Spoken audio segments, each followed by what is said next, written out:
Graduate engineer এবং ডিপ্লোমাদের মধ্যে যে সংকট চলছে সেই প্রেক্ষাপটে পুরনো একটা আলাপ এবং অতি জরুরি আলাপ আবার একটু সামনে আনা দরকার বলে মনে করি। 4 বছর আগে আমি খোঁজ করে দেখলাম, প্রথম আলোতে একটা কলাম লিখেছিলাম যার হেডলাইন ছিল এরকম যে মাস্টার্স পাস করে কেন টাইলস মিস্ত্রি হব না। এটা একটা ব্যাকগ্রাউন্ড আছে। ব্যাকগ্রাউন্ডটা হচ্ছে প্রথম আলোতে একটা রিপোর্ট হয়েছিল যে বিভিন্ন রকম শ্রমিকদের কর্মীদের ন্যূনতম মজুরি সরকার ঠিক করেছে। এর মধ্যে একজন টাইলস মিস্ত্রির দৈনিক ন্যূনতম মজুরি ছিল 1100 সামথিং টাকা। তো ওই লেখার নিচে একজন কমেন্ট করেছেন যে আমি তো মাস্টার্স পাস করেও 10-15 হাজার টাকা চাকরি পেতে পারি, তো টাইলস মিস্ত্রি হওয়াই তো ভালো ছিল। এই মন্তব্যটার সূত্র ধরে কলামটা লেখা, এবং আসলে মূল আর্গুমেন্ট যেটা ছিল সেটা কেউ কেউ বলেন কিন্তু খুব সিরিয়াসলি কেউ বলতে চান না, কারণ এটা অজনপ্রিয় হওয়ার মতো একটা কথা, তাই বলেন না। সেটা হচ্ছে আমরা কেন অহেতুক এত ভার্সিটি বানাচ্ছি, এত গ্র্যাজুয়েট এবং মাস্টার্স তৈরি করছি। আমরা খেয়াল করি, আগে একটু ইঞ্জিনিয়ারদের কথায় আসি, যে আমাদের ইঞ্জিনিয়াররা, গ্র্যাজুয়েট ইঞ্জিনিয়াররা চাকরি পাচ্ছেন না। আমাদের দেশে কতজন গ্র্যাজুয়েট ইঞ্জিনিয়ারের চাকরির সুযোগ আছে আমাদের কি হিসাব আছে? বা আমাদের একটা প্রজেকশন, আমাদের প্রাইভেট সেক্টর যখন যতটুকু গ্রোথ হচ্ছে সেই গ্রোথ কতজন ইঞ্জিনিয়ারকে ডিমান্ড করে আমরা কি হিসাব করেছি? যদি না করে থাকি তাহলে আমাদের এই পরিমাণ ইঞ্জিনিয়ার আমরা সরকারিভাবে এবং বেসরকারিভাবেও কেন তৈরি করছি?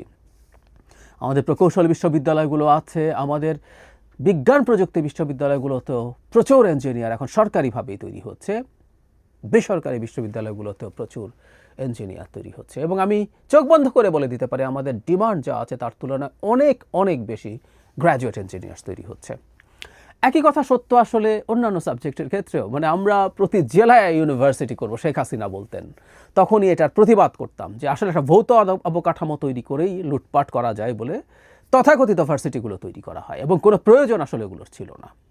আমাদের এমন সব বিষয়, এমন সংখ্যক গ্র্যাজুয়েট মাস্টার্স আমরা তৈরি করি যেগুলোর এই বাজারে কোনো ভ্যালিউ নেই।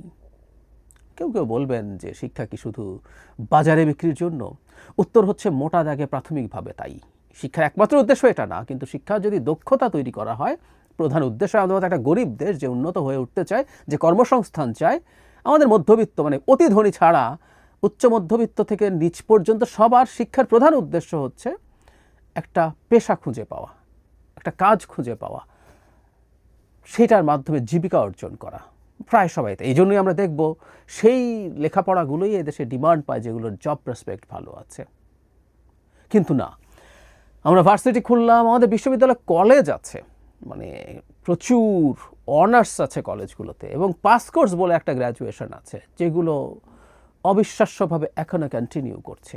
লক্ষ লক্ষ তরুণ তরুণী বেরোচ্ছে এগুলো থেকে পাশ করে, এবং এক তো শিক্ষার অধঃপতন আছে, শিক্ষার মানের প্রশ্ন আছে।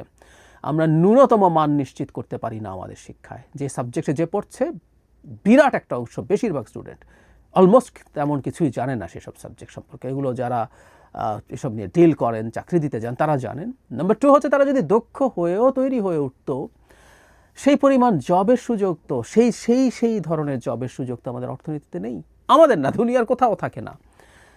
আমার সেই কলামটাতে আমি ধরে ধরে দেখিয়েছিলাম উন্নত দেশগুলো, OECD কান্ট্রিগুলোতে কী পরিমাণ কর্মমুখী শিক্ষা, ওখানে আমাদের লেভেলের এসএসসি বা এইচএসসির পরে কীভাবে বিভিন্ন কর্মমুখী শিক্ষার ক্ষেত্রে প্রত্যেককে নিয়ে যাওয়া হয়, এবং কত পার্সেন্ট, খুবই অল্প পার্সেন্ট, মানে এটা 60-65 থেকে 70% পর্যন্ত আছে যারা এই মানে রেগুলার যে গ্র্যাজুয়েশন মাস্টার সেই শিক্ষার মধ্যে যায় না। তার আগেই তারা কোনো না কোনো একটা কর্মমুখী শিক্ষায় শিক্ষিত হয়ে ট্রেনিং নিয়ে তারা তাদের বৃত্তি, তাদের কাজ ঠিক করে ফেলেন।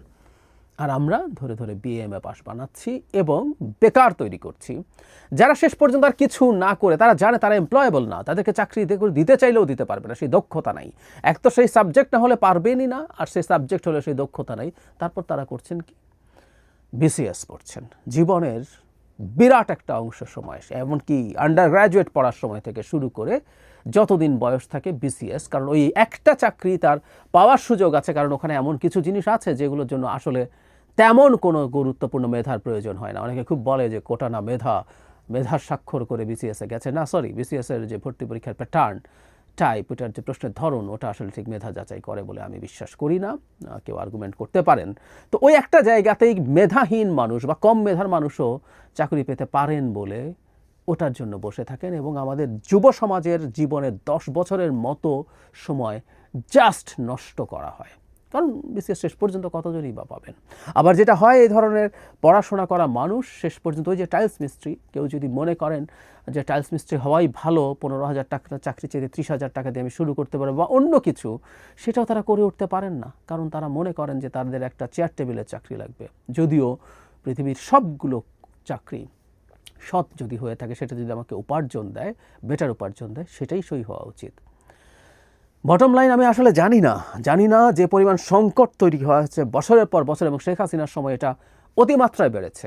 অসংখ্য ইউনিভার্সিটি, অসংখ্য গ্র্যাজুয়েটস, এটার সমাধান কিভাবে হবে? একটা সামাজিক আন্দোলনের মতো প্রয়োজন হবে যে এদের আসলে চাকরি হবে না, এরা কোনো না কোনো দক্ষতা অর্জন করার মতো কোনো ট্রেনিংয়ে যাবে এবং সেগুলোকে সম্মানজনকভাবে দেখতে হবে। আমি প্রায় বলি কথাটা যে আমাদের সবচেয়ে বড় ধ্বংস শেখ হাসিনা অনেকগুলোর মধ্যে একটা করে গেছে, সেটা হলো ডেমোগ্রাফিক ডিভিডেন্ড। যখন আমাদের সক্ষম জনগোষ্ঠীর অনুপাত অনেক বেশি থাকে, সেই সময়টাই তরুণদেরকে এইরকম অদক্ষ করে তথাকথিত কতগুলো ডিগ্রি দিয়ে, দক্ষতা ছাড়া, এমনকি ওই ডিগ্রির কোয়ালিফিকেশনও ন্যূনতম যতটুকু লাগে সেটা ছাড়া তাদেরকে ডিগ্রি দিয়ে সমাজের বোঝা বানিয়ে ফেলেছে। আমাদের মনে রাখতে হবে, আমাদের মতো দেশের জন্য তরুণরাই হচ্ছে সবচেয়ে বড় শক্তি, জনশক্তি সবচেয়ে বড় শক্তি। দেশ পাল্টে দেওয়া যায়। আমাদের চোখের সামনে সাউথ কোরিয়া, জাপান এভাবেই ওই জায়গায় চলে গেছে। কিন্তু এই তরুণদেরকে যদি জনশক্তিতে পরিণত না করা যায়, তারা নিউট্রালও না, তারা লায়াবিলিটিতে পরিণত হয়, দায়ে পরিণত হয়, তারা সমাজে নানা রকম অস্থিরতা এবং সংকট তৈরি করে এবং আমরা সেই বিপদের ঝুঁকির মধ্যে আছি।